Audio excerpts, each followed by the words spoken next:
Percy and the Vicar's Prizes. One evening, a few days before Christmas, Sir Topham Hatt visited the engine shed at Farquhar. Thomas, Percy, Toby, and Daisy eyed him expectantly. "We are all going to be very busy over Christmas," Sir Topham Hatt announced. "Yes, sir. Please, sir," interrupted Percy excitedly. "We always are, sir." The other engines hushed him, but Sir Topham Hatt smiled. "Quite so, Percy," he said. "But this year there will be extra trains. They are the Sunday school specials," he went on. "All the Sunday schools in the valley are having one big party in the village near the river. Daisy is to bring the children down the valley, while Thomas, Annie, and Clarabel will take the children who live here. Toby and Henrietta will follow Thomas down the line with the children that cannot fit into Annie and Clarabel." "What about me, sir?" asked Percy. "Can I help too?" Sir Topham Hatt laughed. "Ho, ho, ho! You will be needed to make sure things run smoothly here, Percy," he said. "Keeping the freight cars in order and so on." "Yes, sir," sighed Percy sadly.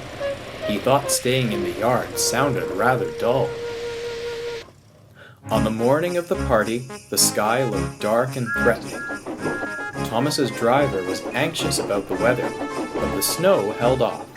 Annie and Clarabel were waiting at the platform when the vicar arrived with the first group of children. He was carrying a brown suitcase. Chattering excitedly, the children climbed into the train. Thomas pulled off proudly.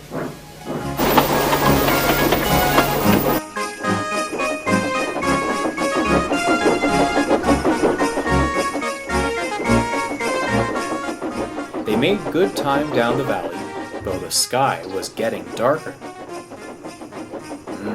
That snow won't hold off much longer," said Thomas's driver.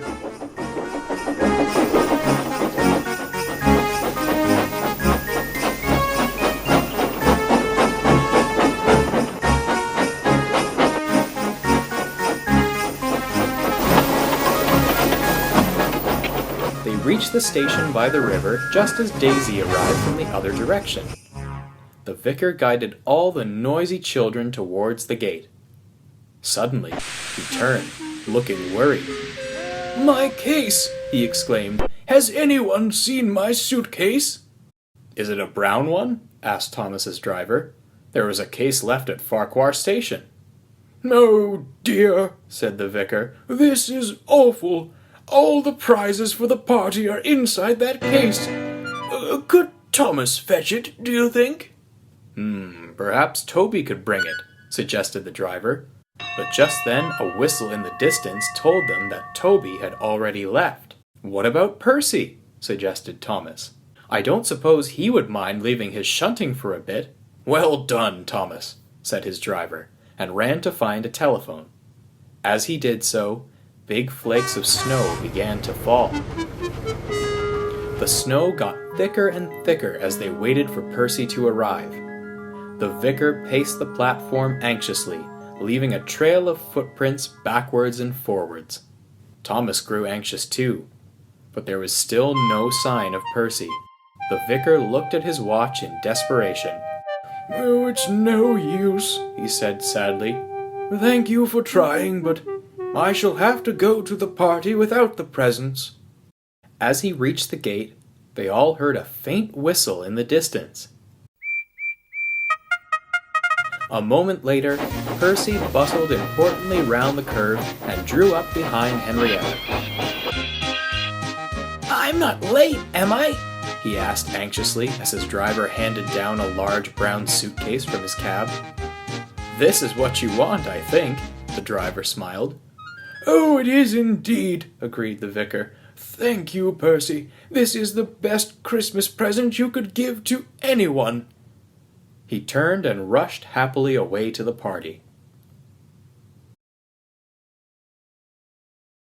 The party was a great success, and when the children went home, they sang carols so loudly that Thomas and Percy could hear them.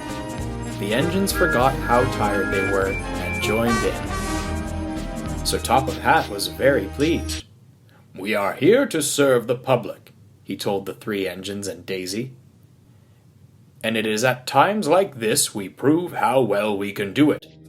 Thomas, Percy, Toby, and Daisy, I am proud of you. A very happy Christmas to you all."